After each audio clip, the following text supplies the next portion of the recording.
Garcelle, now I like you, girl. I like you a lot. But you're starting to do a little bit too much for me, and I'm not liking it. Let's get into it, guys. Welcome back to my channel. It's me, Janelle, and we're here to discuss the latest episode of Real Housewives of Beverly Hills, season 14, and we're up to episode 4. This episode starts off where it left off in episode 3 at the end, where Dorit and Kyle was going back and forth at the dinner table. And Kyle had told Dorit, God gave you 2 ears and 1 mouth for a listen, for a reason. Listen. And Dorit was like, no, boo boo. It's time for you to shut up and listen. So now that's how the episode ended. So now we continue with this conversation. So now Dorit is pretty much telling Kyle how she feel how it's different sets of rules and standards for Kyle. Kyle can basically do and say what she want and shade somebody, but the minute that Dorit feels like she may have crossed the line or pissed Kyle off, then she gets punished. Like she says, if she's not loyal to her, like blindly loyal to a fault, then she gets punished. So now she brings up the comment that she brings up how Kyle got mad over the comment she made back in, I think it was 2019, when Kyle was having her fashion show, her first fashion show. And Dorit was like, oh, she had to step in and save Kyle because Kyle didn't know what she was doing. And she said, Kyle, like, you was mad about that and you iced me out for 6 months over that. So now Kyle is like, oh, yeah, because, this is my business. I'm trying to start a new business. And I feel like you basically was like coming for me and I wouldn't do that for you about your business.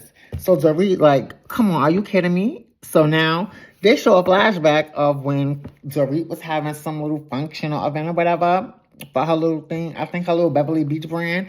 And Kyle had shaded her. I don't remember exactly what she said, but she was like, do I feel like I'm in like the tropics or whatever? No.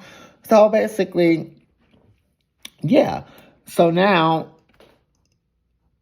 Kyle brings up how, like, she's been kind of going through it for the past couple of years and how, she lost her best friend. And, she did lose her best friend, like her best friend in real life. So, Dorit was like, yes, I gave you grace. I knew that. And that's why I didn't come at you too hard. But she's like, at this point, Kyle, like, you've pushed me too far.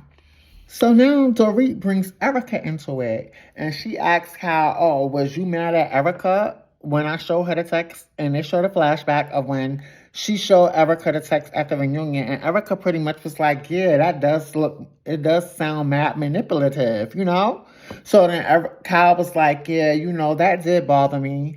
But, that's the only thing Erica really did to me. Like, you did a few things that led to where we at right now. So now Dorit is like, so was you mad at what she said on Watch What Happens Live? And I'm like, at this point, Dorit, you're throwing Erica under the bus practically. Like, it's like, are you trying to make Kyle mad at Erica too? So Erica jumps in to defend herself, and she was like, when Andy asked me the question, I believe the question was something about who does she think should get it the most at the reunion, like get the worst kind of grilling. And she said everybody should get it. Like, basically, she was singing, like, if I'm not mistaken, this was the season after her season with the whole Tom situation when they really got in her, when that was a real hard reunion for Erica. Like, they was grilling her all about her involvement with Tom's crimes, what she knew, what she didn't know, what she was holding back, what she was lying about. So, yeah, she said, the way they got at my ass, I want to see them get at everybody else's ass this year. I guess they figured she was talking about Kyle because that was when Kyle was having a bad season with Kathy, I think. And I don't remember, but it wasn't that serious, I believe. Dorit, you was just reaching. It wasn't really nothing that serious that Erica said that Kyle could really be mad about. She didn't single Kyle out. So now Dorit basically explains how, yeah, you wasn't mad at Erica for doing it, but if it was me, I would have been like iced out. So now you see Jennifer, she's open her confessional and she's like, oh my gosh, like, can we eat? I'm just ready to eat. Like, can we wrap this up, ladies? And Bowles, like, don't know what's going on. So she said she feels like with this group of ladies, no one is direct with each other and there's just so many layers to peel back. But she ain't scared. So now, Sutton says how she can relate to Dorit as far as being iced out by Kyle because she's been on that receiving end of being iced out by Kyle as well. So Kyle is trying to defend herself and Sutton is telling her like, no, Kyle, you do ice people out. You know what I'm saying? You don't like people to be upset with you. So, and Kyle was like, who does want people to be upset with them? And Sutton was like, I get it, but you really don't like it or whatever. So, you know, she can relate with Sutton a little bit on how Kyle basically, when she feels like you didn't act right as her friend or you wasn't loyal to her, she'll shut you out. Like, she won't speak to you for like 6 months, as Dorit said. So all Sutton was saying was that she can relate. So now at this point, Dorit says that it's more than that. It's about, this is how Kyle been treating her since she met her.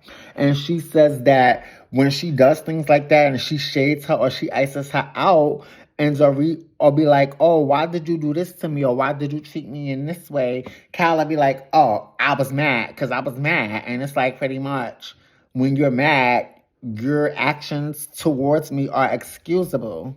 But mine are inexcusable and I don't have the right to be mad. I'm adding that part. But that's what it gives, what Kyle expects from her friends. So now, Kyle acknowledges, yeah, you know, I do that. I do ice people out. I get mad. And, you know, maybe I need to work on that. So now Dorit apologizes for sharing the text with Erica. And as she's telling her that, Erica's whispering to Bowles, telling her, like, don't erase none of your text messages. Like, keep all your text messages, like, in this group. So now, Kyle, basically, she doesn't feel like Dorit's apology is sincere. And Dorit is trying to tell her, like, it is. I never meant to hurt you. Like, I didn't mean to do these things to make you feel that way. So she's apologizing for things. So I don't know why, but Garcelle decides to interject herself into it and say how she disagrees with what Dorit said about being sorry and being able to, because Kyle said that Dorit doesn't like to take that accountability or whatever, and Dorit was saying she does, and Garcelle basically was like, I disagree. And I'm like, Garcelle, not for nothing, but why did you get involved in this back and forth between, this is between Kyle and Dorit. Erica only said something because she was brought into it, but nobody mentioned your name. So why are you saying something? I'm gonna keep it real. Like, from that first episode when she made the announcement about her and PK, and you were reading it with your son, and you shaded her, you was like, yeah, of course it's Dorit. It's long-winded. It's long and winded. When you was with your son Oliver, I laughed at that because it was funny, it was cute, but I'm not going to front. A little voice in the back of my mind was like Garcelle, are we still coming for Dorit this season? We still on that?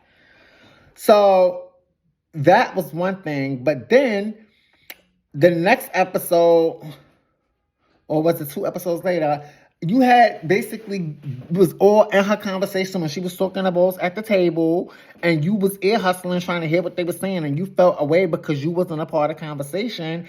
And it was like, not for nothing, Garcelle, she was talking about her personal life and her what's going on with her marriage right now to both. You and her are not friends. You don't like her. She doesn't like you. So why would she share that with you? Why would you even want her to share that with you? Why did you need to be a part of that conversation? It's like, did you want to hear the conversation so you could go ahead and shade her later or try to call her out on something later that she said? I just didn't get that. It was weird to me, Garcelle, and I saw the chatter online. I'm not the only person who felt that way. It's like, please, Garcelle, do not let your main storyline this season be you coming for Dorit. We get it. You don't like her. She doesn't like you. This has been going on for a few seasons now. Let's not every episode you're coming for her with a quick little quip because it's starting to become a little like you're bothered, and I don't want that for you. I really like you, Garcelle. So I don't want that for you. I'm not a Dorit fan, even though I'm cheering for her this season because she's finally giving us what she should have gave us seasons ago, but I haven't forgotten her little, a passive, what you call it, microaggressions or whatever. I haven't forgotten her little Karen tendencies. I haven't. But Garcelle, like, you're doing too much at this point. Get over it. So I'm going to leave it there for now, but we're going to come back to you because you did it again later. But let's not jump the gun. So now you see a montage of the ladies getting ready for the next day. You see Kyle, she's doing her hair. Jennifer, she's doing something with a hat, and she got her initials in it saying how I can never get lost or confused or whatever. And Bowles, she's on FaceTime with her daughter. So now Garcelle and Sutton, you see Garcelle and Sutton together, and they're talking about dinner last night about the whole Kyle and Dorit situation. So Sutton is saying how, like, she was hoping they would get it over with or take it to another table or something because she just wanted to eat her dinner, child. Like, she ain't come there for all that. You could tell her and Jennifer are besties because Jennifer was saying the same thing in her confessional after dinner. Like, can we eat now? Like, are we allowed to eat? So now you see that Dorit, she stops by Erica's room to check in with her. And Erica, tells Dorit, how she's concerned for her mental health right now because of what she's going through with PK and everything and all this stress, going through with a friend. And Erica basically says, because she remember when she was going through it with Tom, sometimes it can put you on edge and you snap at people and you might come across mean or whatever. And we do remember Erica was very mean that season when she was going through her situation with Tom. She was, she was like, you was walking on eggshells with her, honey. And we all know Erica got a nasty attitude. Like, she can give you very much, what, huh? Excuse me? So now, you see Dorit says to Erica, that she's putting her foot down when it comes to PK and she's putting her foot down when it comes to Kyle. She pretty much like, I ain't having it. So now we see Jennifer, she's talking with Kathy and Kyle, and they're talking about the situation as well, and they're pretty much saying you guys are going to have to come to some type of resolution or whatever, and address this again, because it really didn't go nowhere. And Kyle is just pretty much giving, look, I'm just trying to have a good time today, have some cocktails. I don't got time for this, all right? So now, they show a montage of everybody getting ready. You see Dorit, she's getting ready. Kathy, she's getting ready, and you see her turn around and do a spin and a quick little slide, and I'm like, Kathy is just a hoot. I always catch Kathy just being a fool, and I'm here for all her foolery, okay? Because I can be a fool myself. So you see Garcelle, she's leaving out, and now Sutton arrives in the lobby to meet Jennifer, Bowles, and Kyle, who are already down there. And they're like giving her she was giving like a JoJo Siwa type of look, like with the ponytail and the bandana, the scarf tied around it. But she said she was actually going for Grace Kelly. It gave JoJo, but when she said Grace Kelly, I was like, okay, I can see that too. Now that you said it, but when I first saw you, it was giving JoJo, okay? And so now Garcelle arrives looking basic. Then Dorit looking fabulous. I love her cute little pink Chanel cap or whatever. It was real cute with her little outfit. It was just sort of giving, I'm hanging out, but I'm also a little dressed up in case we get into something. It was a mix. It was cute. So now Cal, when she sees Dorit, she's like, she feels awkward. Girl, I thought you said you want to have a good time. All right. So now Kathy arrives and she lets them know they're running late. So she has those like, what do you call those vehicles? They like golf carts. You know the vehicles that has like no doors or nothing, and you just sitting in it and y'all driving like when they drive in the golf cart to like the next hole. But they were like the fancy type versions of golf carts. So they was going there to the boat. They going on a boat now. So as they're on a boat, you see Bo. She's asking Garcelle, like, have you ever been on a boat with these ladies? And Garcelle's like, yeah, girl. And Bo's like, how was that? And here go Garcelle. Well, Erica was trying to figure out her balance of pills and alcohol.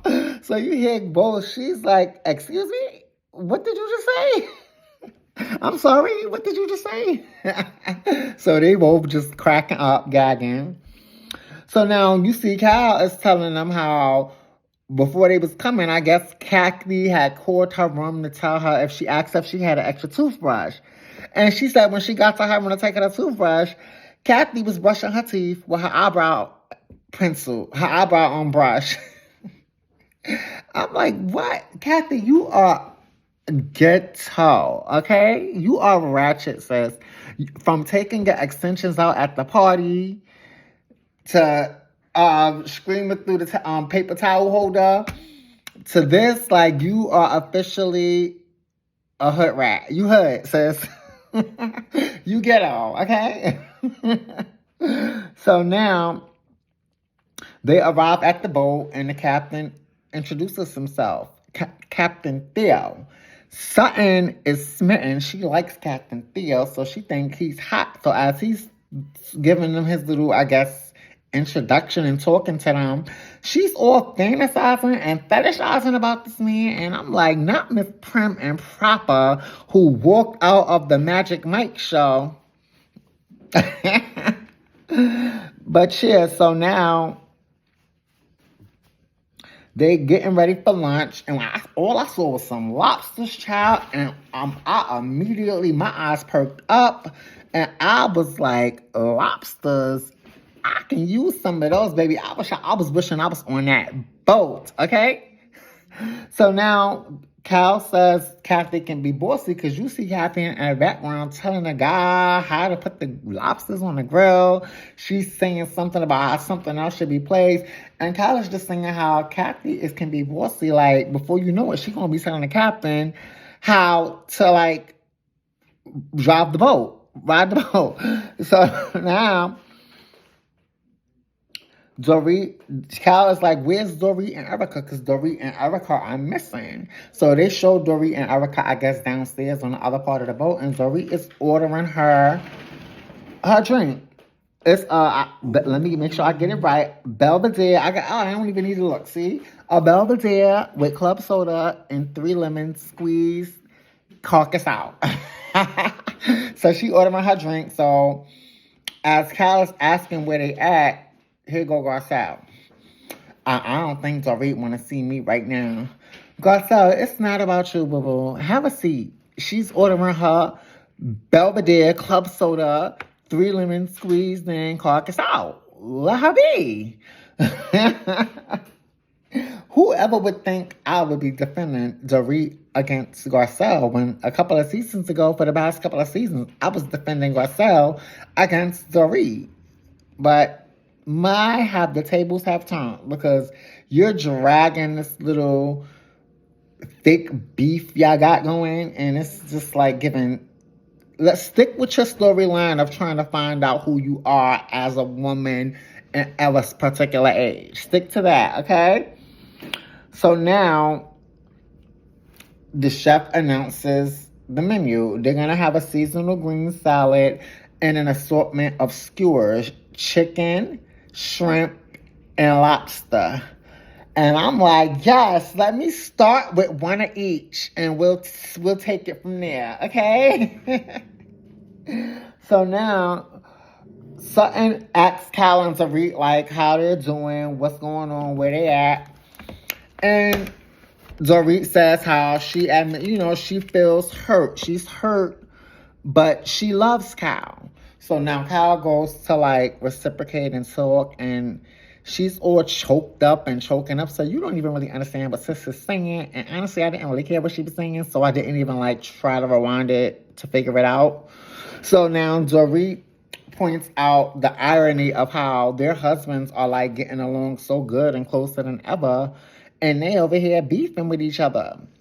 So now Cal apologizes again and says she's gonna work on, the way she treats Dorit. And Dorit says that she feels optimistic about, them moving forward. Cautiously optimistic, however, nonetheless.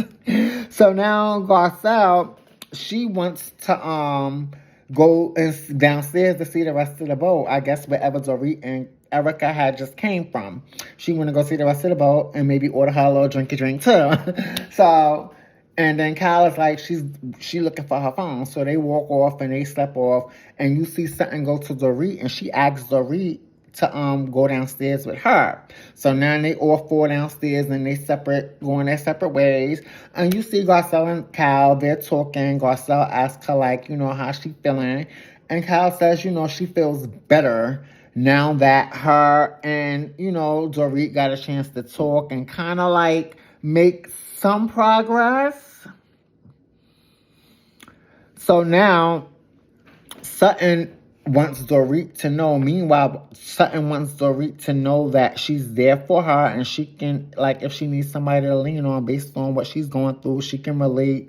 She's been through a divorce before, and she know how, it can get. Meanwhile, Garcelle is telling Cal how she is afraid of where she goes next. She still is trying to find herself as a woman. She's already found herself as a wife. She found herself as a mother. But what's next for her? Is it to find her next love and be, happily ever after? Or is there more in her career? She's kind of I guess, anxious about her future and what's next for her. Because, she's going to always be a mother. But Oliver is a grown man, so he doesn't even live in the same state as her. And her twin sons are about to be off and on their own as well. They're grown, they're young men now. So, at some point, it's you're not going to have that motherly role. It's not going to be your primary role. So now, I can relate. She knows, so now she's what happens next? And Cal can relate. Cal is my identity has always been a wife and a mother. That's who I've always been. But now she's going through this, divorce with Mauricio. She's basically an empty nester. She only got one daughter left for her, and she's the next one to be up out the house. So she's admits that she's afraid of being alone. Does she just grow old and die alone?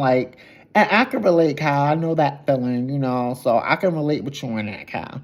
So now, Sutton tells Dorit is telling Sutton how she's never felt so alone and so vulnerable.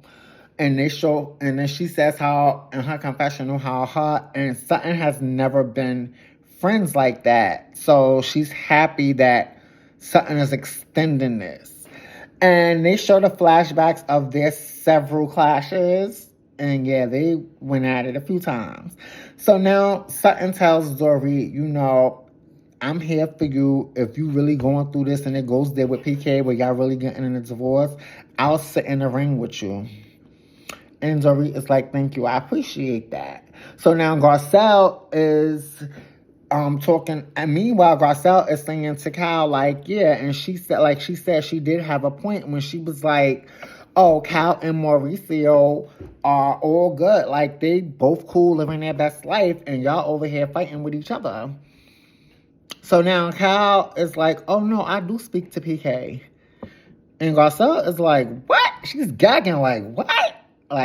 Gagging. So now, meanwhile, where the other ladies are at upstairs on the boat, the ladies are asking Bose about her man. So she tells them about her man. And at the same time, she's telling us about her man. She found her brother this time, guy. He's black, all right? So she's into this dude. And she tells the ladies that I think her nephew or one of her nephew friends, somebody his nephew introduced them. And she was like, do I look like I'm the type that'll date somebody's uncle or whatever? Or it was somebody that told her and he was their nephew or something. I don't remember how that whole dynamic was. But anyway, so Kathy asked her, how did she manage going through, the loss of her other husband and all of that, her husband. So she says after that, she realized she had to focus more on herself, her career, and her daughter. But, when she finally got back in the game or whatever, it was kind of hard for her to get back in the game. And when she started dating again, her luck with men wasn't the best. She was meeting like the liars, the cheaters, the scammers, like we all do. So basically, she was telling them this one guy, how one of her exes, she said she straight up and down asked him, like, are you still sleeping with your baby mother? And he told her, yeah. And so now Jennifer shares a story. And Bose, at least he kept it real with you, because some guys will say no.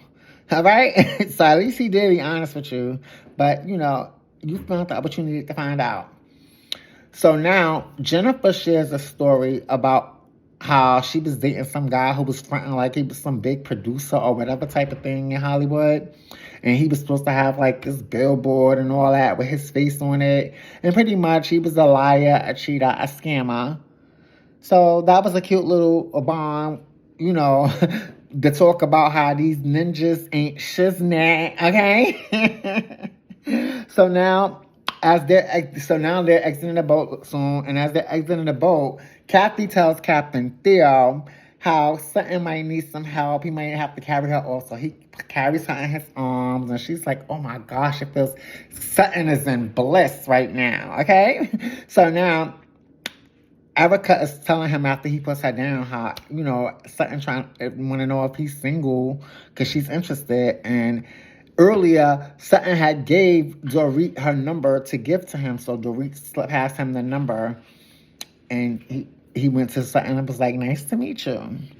Anyway, on Watch What Happens Live later, they checked in with her about that. And Sutton said that he did reach out to her, but he had a girlfriend. So it ain't going nowhere. So now they show a montage of everyone getting ready for dinner. Sutton is preparing a speech, and she's showing it to her hairstylist, and her hairstylist is like, girl, that speech is long and winded. So now they get to the dinner, and the dinner table is gorgeous. I must say it was very gorgeous. So now Cal had took a picture of Bose, and she was like, oh, this picture came out fire. So Bose is like, oh, I'm about to send that to my man right now. So then that leads Cal to ask Kathy if she sends nudes to Rick. And Kathy says how, first Erica was like, hell yeah. Not to Rick, but, I send nudes, whatever. So then Kathy says she doesn't send nudes, but they have a couple in the bank. So Cal in her confessional was like, who the hell has nudes in a vault in a bank? Like, only Kathy. And she probably got on some furry slippers and some lingerie. So now they announced the menu. So it's going to be a panzanella salad, followed by said chicken breast with chanterelle mushrooms, fava beans, and a beurre blanc. Yummy. It sounds good. I don't think I got a chance to see anything, though. I saw the panzanella salad. It looked cute. It was good. I forgot. He told them what was in the salad, but I was so busy looking at it. So now Garcelle decides that she wants to question Dorit about a post that she had reposted from Teddy. Apparently, Teddy had tagged Dorit in a post where they were together hanging out at one of her father's concerts, because Teddy's father is John Mellencamp. So Garcelle is like, I thought y'all wasn't friends or whatever. Because remember last episode when Cal tried to say she was mad at Dorit for not defending Cal at Watch What Happens Live. And Dorit was like, I mean, we friends, but we not close. So Dorit was like, yeah, we not. So Garcelle pretty much trying to say because she reposted Teddy's post that they have to be friends. Garcelle, I repost things from people that I don't even know half the time, so that doesn't make us friends. If they repost something, if somebody tags me in something, especially if it's something like somebody will tag me at a time we was at a party together or we were hanging out, and they'll tag me like when they come up in their memories, or they, when they post it, it'll tag me like, oh girl, like to show me I posted our video together.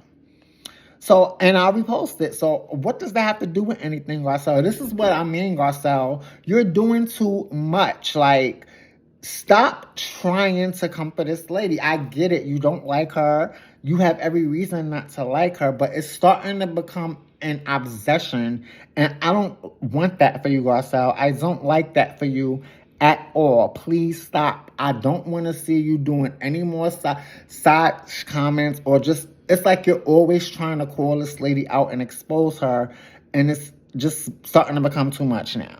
So now Sutton gives her speech. She pulls out some type of ribbon and has some type of sister ceremony where they put their palms together, and she says how we're all sisters for life and we're bonded and all this. And I'm like, girl, how many times have we seen this happen on a Housewives show, one of these type of ceremonies? And it was the perfect promo for the beginning of the season when they show the season and they're showing, like, they could have been showing that ceremony, and as they're showing the ceremony, they're showing clips from all the drama that's happening this season. That was a perfect promo part right there. I'm surprised I didn't use that.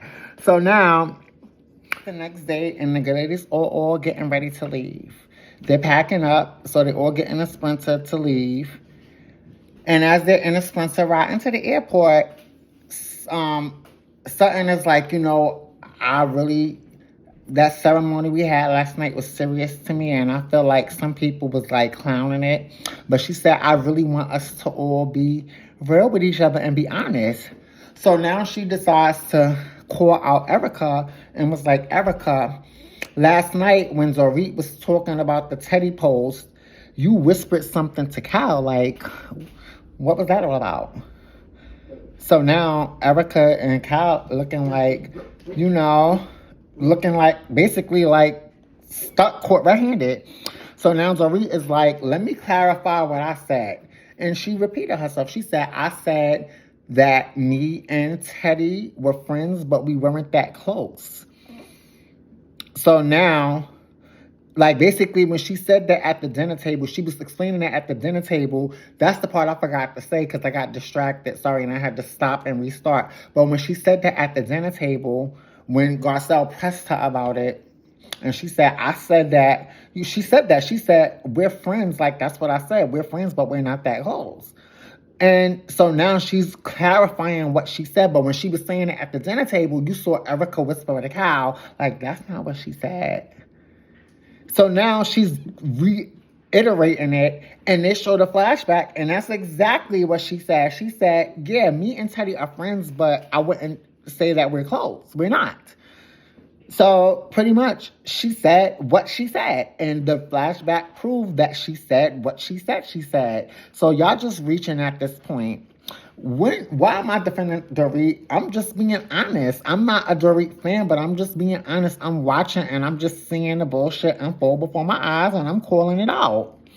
So now, I don't know what happened. I don't know, but for some reason, Dorit and Sutton started to get into it and start yelling at each other. And I'm like, huh? What happened?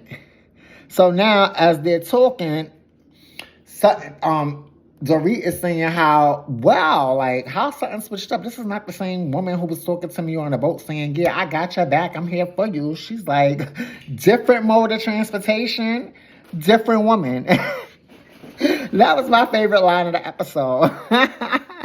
So now they basically going back and forth. So the girls is basically saying, Garcelle is just like, we just want it to be a safe space where if we want to call somebody out and hold somebody accountable, we should be able to do that without it being no, like, animosity. So Dorit is like, fine, well, since we doing that, let me point out how Sutton, like, you're always saying how you come at me, yelling at me, but then when I match your tone, you want to give, oh, why are you yelling at me? So basically, they're going back and forth, and the other ladies is over it. Cal is like, oh my gosh, just get me to the plane and take me home. And that's how the episode ends, with them arriving to their private jet to go home. So yes, this was a good episode. I was there for it, but Garcelle, you're dragging it now. Please let this be the last episode where you throw some little dig at Dorit, or you call yourself pulling something out of the hat or trying to put her on the spot. Please focus on you and leave this woman alone. All right? Let her have her season and have your season. But anyway, guys, let me know what you guys thought of the episode. I enjoyed it. Like I said, it was a pretty good episode, and I'm here for it. And hope you guys comment down in the comment section. Hope you like and subscribe. And I'm going to start spreading the words about my videos so that more people can start watching, because I'm trying to, improve. Always room for improvement. I am behind on Potomac, so when I do my recap, it's going to be a double recap from last week's episode and this recap of this week's episode, and all in one. I saw this week's episode. I just want to rewatch it. I already have my notes for last week's episode. And I will be doing Beverly Hills a little bit later. I'm sorry, Salt Lake City a little bit later today as well. In the meantime, guys, take care later.